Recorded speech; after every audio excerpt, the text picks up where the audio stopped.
Bună seara, dragii noștri! Suntem la Carrefour Multisport, la Laval, împreună cu campionul nostru drag, Leonard Doroftei, care a revenit, iată, după 15 ani în Canada.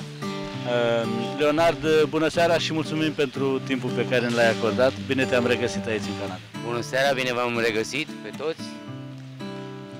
Cum te-ai gândit sau te-ai răzgândit să revii aici în Canada? Copiii sunt cei care au luat decizia, ne-am întors, sperăm să fie la fel de bine cum a fost și prima dată. Au crescut, s-au făcut mari, sunt născuți aici și se spune că îi cheamă Glia. Tu faci parte din categoria românilor care au stat aici, care s-au întors în România și care au revenit în Canada. Mai sunt, în ultima vreme, o parte care se întorc în România și rămân în România. De ce te-ai decis să pleci în România? Deci m-am decis să plec în România pentru că am avut un contract de muncă, între timp am devenit cetățean, doar că sufletul meu a fost acolo, în România. După ce m-am întors, normal, totul a fost frumos la început, după care lucrurile au început, nu ești politic, n-ai ce căuta acolo, trebuie să faci parte dintr-un grup politic. Am preferat să stau departe, să pot vorbi cu toată lumea, să pot râde cu toată lumea, așa cum mă cunoaște și știți că sunt. Îmi place să fiu cu oamenii, să fiu între oameni, să râd, să vorbesc. Nu am avut niciodată o culoare politică, chiar dacă au tras de mine într-o parte și în alta, mi-am ținut coloana vertebrală. Da, am avut de ce să țin coloana vertebrală, pentru că am o cetățenie și am unde să trag. Cu ce amintiri frumoase ai plecat de aici din Montreal? Evident, ai fost campionul nostru drag, ai deschis niște drumuri aici. Amintirile sunt oamenii care găsești aici, cauți la tot pasul găsești oameni cu care vorbești, cu care ți amintești, care ai amintiri plăcute. Cu 99% ai amintiri plăcute despre România, despre țară, despre lucrurile frumoase care încă ne leagă. Da, am venit aici să încercăm altceva, să vedem altceva. Sunt părinte și am datoria de a merge mai departe cu familia mea. Dacă s-a luat o decizie în familie, majoritatea a decis, a trebuit să mă supun. Cum ai fost primit aici, în Quebec, în Canada, în Montreal, de prietenii pe care ai lăsat aici? Am plecat de 15 ani, vă spun că am mai ținut legătura cu unii dintre prietenii din Canada, sunt acasă. Citisem în presa din România că la un moment dat erai foarte supărat pe administrația orașului în care aveai un club. Astea sunt probleme pentru că nu m-am dus în România să cer, nu m-am dus să acaparez. Eu m-am dus acasă, la mine acasă, unde mi-am făcut o afacere, unde am o stradă care îmi poartă numele, unde am o clădire care îmi poartă numele, sunt cetățean de onoare al orașului pe care îl reprezint. Am cheia orașului pe care îl reprezint, deci sunt un cetățean de frunte și am crezut că pot duce în continuare lucrurile frumoase și o poveste frumoasă a unui copil care a plecat de jos. Ce crezi că te-a împiedicat să nu poți să faci ceea ce ți-ai dorit acolo în România? Că n-am fost nesimțit, să spun la bun început. Vreau clădirea asta, vreau spațiul ăsta, vreau lucrurile astea. Eu n-am cerut nimic, mi-am văzut de treaba mea și banii care i-am investit în club, au fost banii mei, bani munciți, bani la care am plătit taxe și știți de bine ce înseamnă să câștigi bani în Canada și să treacă prin bancă. Cu ce gânduri ai revenit aici? Cu ce te ocupi? Am revenit după cum o vedeți, sunt într-o sală de sport, nu mai sunt cârciumar, am terminat cu cârciuma, gata. Sunt într-o sală de sport, fac ce știu, o fac din tot sufletul, o fac bine, ați văzut cum sunt ca puii mici de păsă când vin să mai învețe câte ceva, să lucreze cu tine și ascultă de sfaturile pe care le dai. Asta mă bucură foarte mult. Sunt român, sunt mândru de ceea ce fac și o să fac toată viața mea. Văd că ești în mare formă, te-am urmărit înainte de a-ți lua acest interviu. Cum te simți totuși când îi antrenezi pe acești tineri? Văd că ei transpiră și gâfăie un pic mai mult decât tineri, deși sunt mai tineri, cu 10 ani. Ce se întâmplă? În țară n-am avut răbdarea să antrenez, pentru că am fost implicat în alte activități. În cârciumărie, în prezenția federației. Aici am stat între oameni, am luat-o de jos, am lucrat cu ei, am muncit cu ei și asta m-a făcut să fiu aproape de ei, să încep să înțeleg. Pentru că acum 15 ani cerințele erau foarte mari, le vreau mult mai mult decât văd acum. Acum sunt mai calm, am mai multă răbdare, le pot explica mai mult, diversificăm lucrurile pe care le facem zi de zi și oamenii vin cu drag la antrenament. Și asta mă face să cred că fac o treabă bună. Cum a fost întâlnirea cu Ivo Michel? Wow, emoții după ani de zile, bine emoții, ne-am revăzut, ne-am strâns mâna, a fost o revedere plăcută. Și nu numai cu întreg staff-ul de la Interbox și cu întreaga echipă. Ai reușit să te întâlnești aici cu colegii de breaslă, cu foștii noștri campioni de aici? Cu Bute ne întâlnim, ne-am întâlnit, cu Adrian sunt vecini, cu Bute ne întâlnim la sală aici și vorbim tot timpul despre box, despre una, despre alta. Vorbim și discutăm despre ce am putea face să ajutăm și tineretul român să vină să facă mișcare. Putem face mai multe pentru românii, pentru românii din diaspora. Leonard Doroftei, Doru, cum se mai spune, dacă Moșu, mi se spune, știți destul de bine că eu sunt Moșu. Așa, Moșule. Canorac roșu, mi se spune Moșu, da? Așa, Moșule, îți spun și eu tot așa, dacă așa îți spun apropiații și cei care te cunosc. Îți mulțumim tare mult pentru că ne-ai acordat acest interviu și mult succes aici în Canada. Sperăm să stai cât mai mult posibil cu noi aici și să ne întâlnim și prin comunitate. Mulțumesc din tot sufletul meu pentru că ați venit și îmi dați posibilitatea să le spun tuturor. Bine v-am găsit, dragii mei! Sunteți puternici, ați rezistat, bravo, duceți înainte și fiți în continuare la fel de puternici și reprezentați cât puteți de mult ceea ce sunteți. Forță! Și hai România!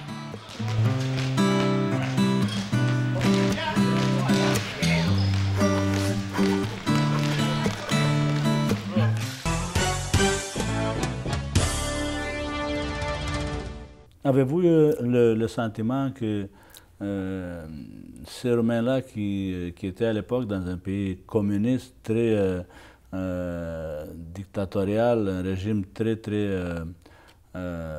très fermé. Oui. Avez-vous eu le sentiment que ces gens-là vous aident? Ils m'ont aidé beaucoup. Par exemple, je rencontrais quelqu'un, évidemment, à l'époque, vous savez, peut-être vous avez entendu parler qu'à cette époque-là, même des Roumains évitaient de parler aux étrangers. C'est ça. Pour ne pas être épinglés par la police. Oui. Mais quand il y avait des relations, par exemple, entre universitaires, on se rencontrait dans un établissement qui s'appelle le Coche et qui était comme un petit palais qui appartenait à l'Académie roumaine, où j'ai déjà été invité à demeurer pendant plusieurs semaines comme chercheur. Et derrière ce palais, il y avait un restaurant. Et là, c'était pour les académiciens, les professeurs, les chercheurs. Et je me souviens de quelqu'un qui me disait, un professeur roumain, qui me disait, écoute, je suis sincère, je dois écrire un rapport. On était à l'époque communiste. Oui, c'était comme ça. Et alors, dis-moi, de quoi nous avons parlé? Alors, je lui disais, on a parlé des fanariotes. D'ailleurs, c'était vrai. Mais c'était un sujet anodin pour l'époque. Au fond, les gens du régime communiste ne s'intéressaient pas à cette époque-là. C'est pour ça que beaucoup de... par exemple, Văcărești a été détruit par Ceausescu. C'était le complexe monastique le plus extraordinaire du sud-est européen. Alors je me souviens, la première fois que j'y suis allé, frapper à la porte, et j'ai dit, dans mon aș vrea să intru ca să văd, alors, au moins, ca să văd biserica. Alors, le gardien me dit, mais vous ne savez pas que c'est une prison? Je dis, oui, je le sais, mais je ne veux pas aller dans les prisons, je veux voir l'église. Ah non, c'est pas permis. Et j'ai fait ça quelques années, jusqu'à ce que j'apprenne tout à coup, des années plus tard, que on a mis des bulldozers qui ont tout enlevé. C'est triste. Et c'est d'une grande tristesse parce qu'à l'intérieur de l'église, il y avait des fresques où on voyait toute la famille Mavrocordat. Alors, je ne sais pas si on a réussi à sauver ces portraits, mais on a des portraits de ces princes ailleurs dans d'autres églises, heureusement. Vous avez connu la Roumanie dans les deux époques, l'époque communiste et l'époque post-décembriste, on l'appelle ça comme ça. Voilà, ça fait maintenant en décembre 30 ans, après la chute de Ceausescu.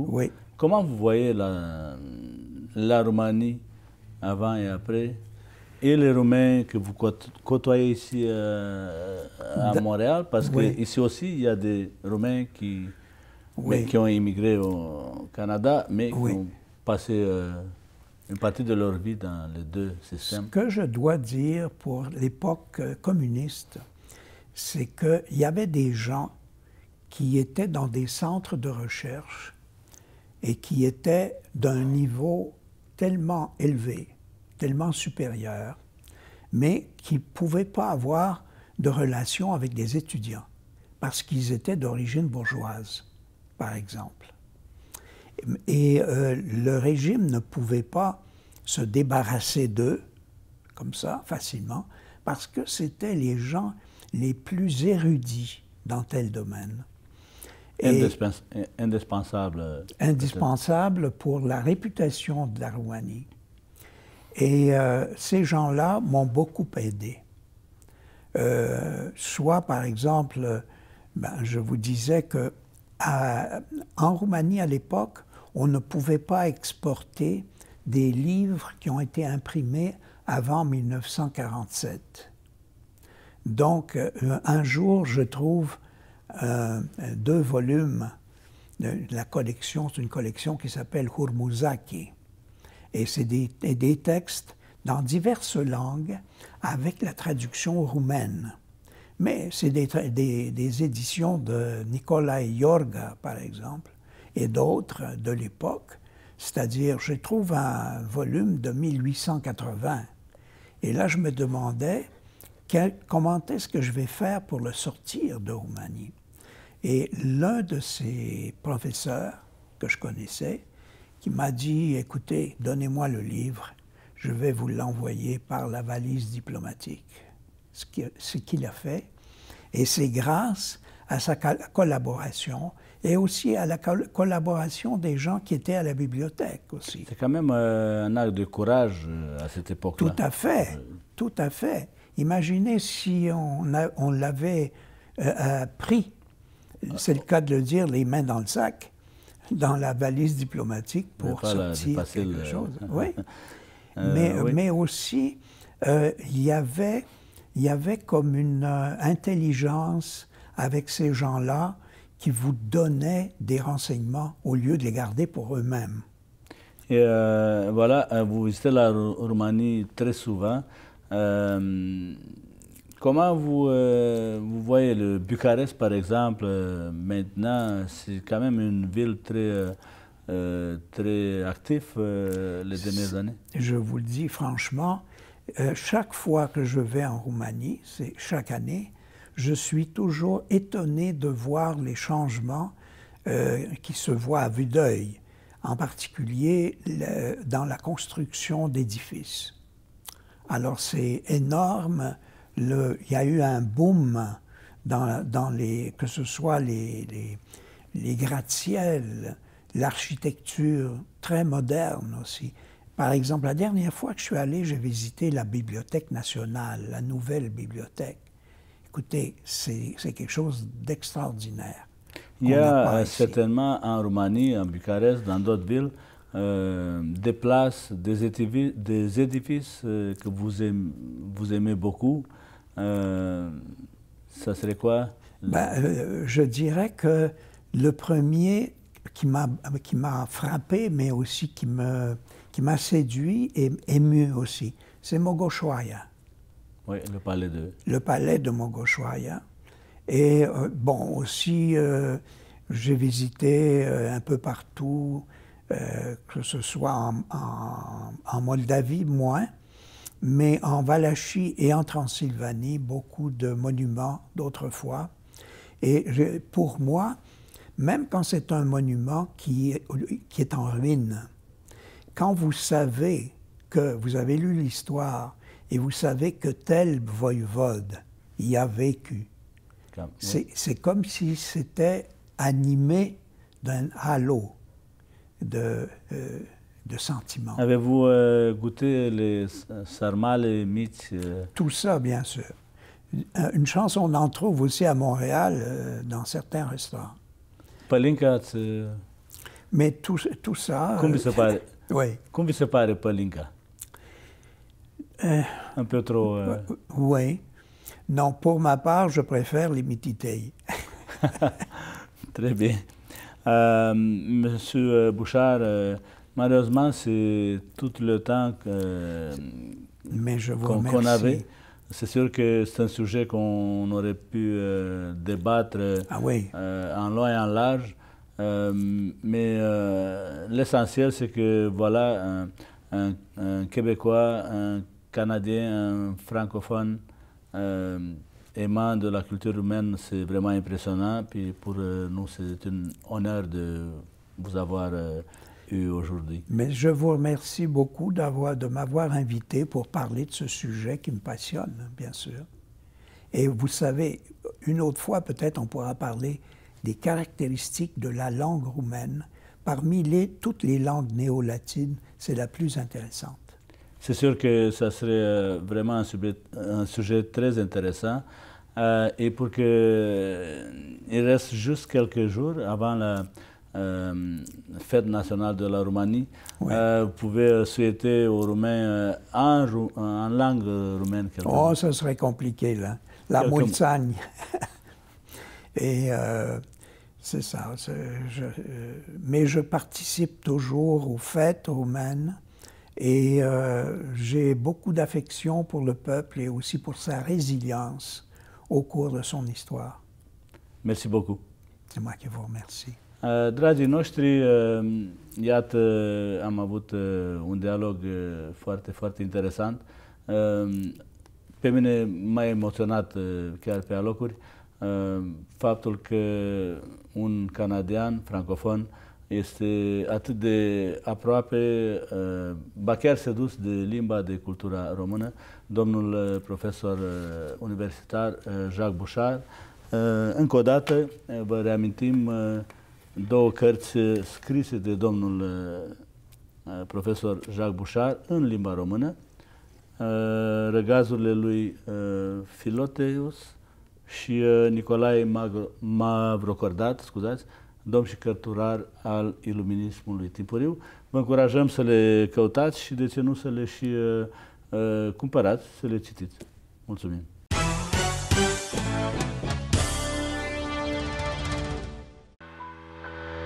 De o noapte tot te privesc și mă arde vina că nu pot vreodată să-ți spun că îmi ești lumina. Dormi ușor și-n brațe mă ierți și-mi respiri în mână. Tu ți-ai pus și suflet chezaș, iar eu-ți dau furtună.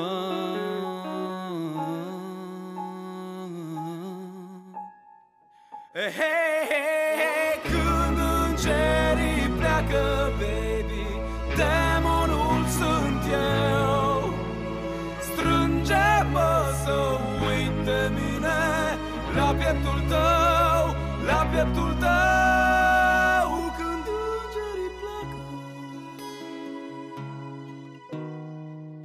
ești frumoasă așa cum nu e și cum n-a fost nimeni. Te privesc și iar n-o să-ți spun ca și ieri și mâine. Când mă îmbrac cu zâmbetul tău, orice iad dispare, ca zăpada ninț în deșert, dimineața în soare. Hey, hey, hey, când îngerii pleacă, baby, demonul sunt eu. Strânge-mă să uit de mine la pieptul tău, la pieptul tău. Când îngerii pleacă, baby, când îngerii cad, mai ascunde-mă odată la pieptul tău, la pieptul tău. Când îngerii pleacă.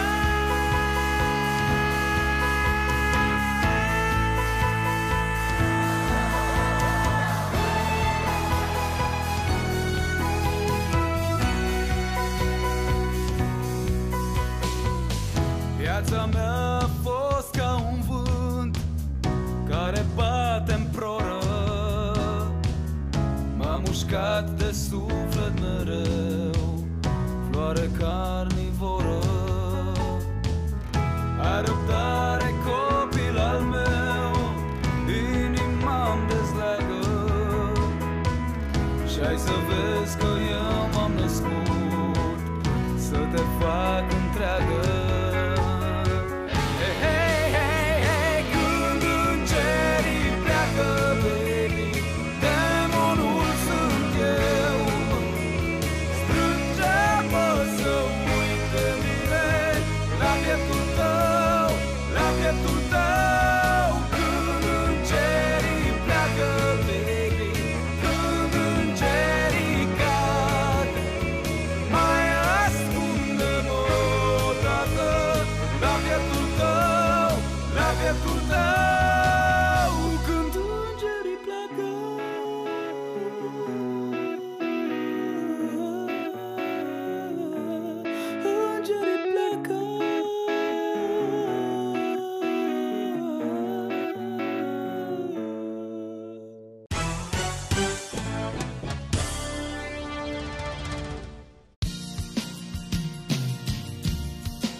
Facem praznic, praznic năprasnic, să facem iureș, să rupem nori și să renască veacul fantastic.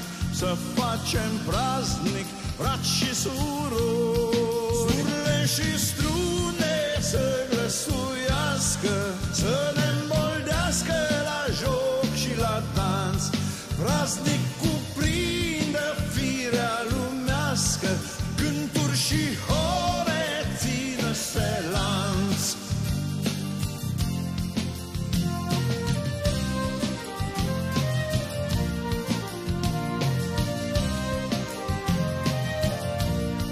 Lumea e în praznic, praznic năprasnic, zarea e în flăcări, focul e în noi. Hai să încingem precum în basme, praznic năprasnic până în zori. Scapere cerul fulger și trăsnet, să se ivească din văgăuni, fiare de basme cu duh obraznic, să le îmblânzească naiul nebun.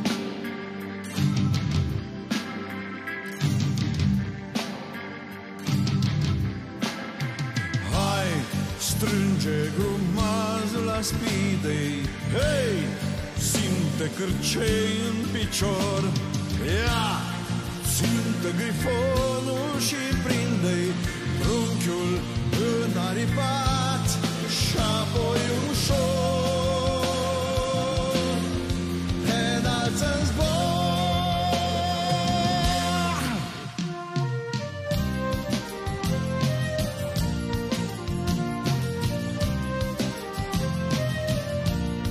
E zi de praznic, praznic